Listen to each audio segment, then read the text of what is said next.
Party. He's seeking the election too, but he's also seeking candidates, money, support, whatever it takes to make these political parties fly. And Bob, pleased to know you. It was great to be introduced to you the other day in Parliament. I enjoyed myself, and here you. Thank you, Mark. Thank you, everyone here. When we were asked whether we would support your group, there was a no questions asked, I think. It didn't involve the drug culture. It didn't involve marijuana. It involved people who wanted freedom and democracy. And the heart of expressing freedom and democracy in this province, the thing that made us rock and roll, the thing that made us the breadbasket for this entire country, is free enterprise. It's hard work from individuals that expect to be able to play on an even playing field, individuals that want to get paid for their effort, and individuals that don't think they should get thrown into jail because they are doing business. The other day I looked up the definition of cartel. I was surprised.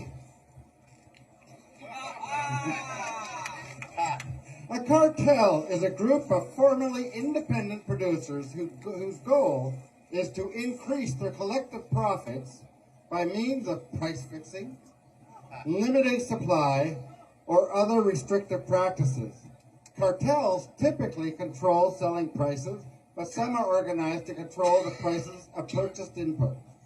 Okay, we have a current government that works out of there who is involved in drugs, and there's a cartel. Well, I'm thinking we might be dealing with the drug cartel. And I am supporting free enterprise over that any day of the week. When the government thinks that it can actually do business better than the private sector, well, in fact, they're the only ones that think they can do that. Every time they touch anything, it goes to crap in a handbasket. I know that if you're allowed to operate out of private dispensaries, this government will make more money. You know why they don't support that? Because it won't be able to be directed to their cronies. It won't be able to direct it to their government friends. And after they put their LCBO type of operation into play, I can promise you this. Right outside of every door, there's going to be somebody else that's not regulated, not caring who they sell to. It's about safety to our communities, and it's about getting quality product to the marketplace. It's legal, ladies and gentlemen. Get over it. Allow everyone to sell this legal product safely. The Trillium Party come into existence because there was a hole, a void, that there wasn't a voice in Parliament. We have stepped up to the plate and we're filling that void. One of the bravest people I know in the political system here is Jack McLaren. He chose to walk away from that cushy outfit. Unfortunately, that cushy outfit told him what to do.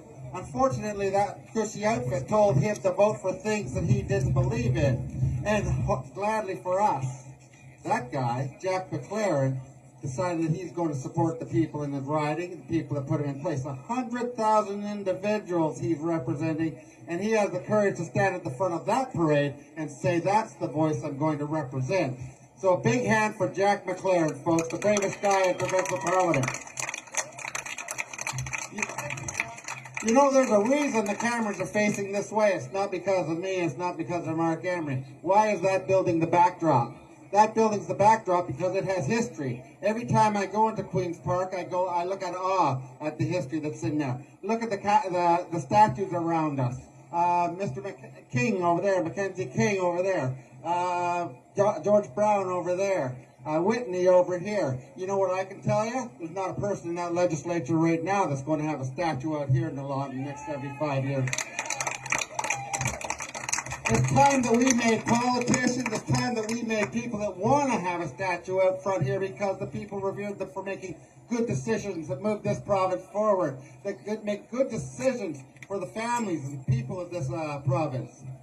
Okay, you've heard enough from me. I think that I'm going to pass it back to Mark, but we do need your support. The Trillium Party does need your support. We need to make a difference. And you know, the other parties in there, they're all waiting to see which way the wind is turning. I can also suggest to you that 20 years ago, you wouldn't even have been allowed to have this event out here. It was just last week that Alberta made the decision they're going to sell through dispensaries. They announced that they're going through dispensaries. Big movement, folks. Big movement.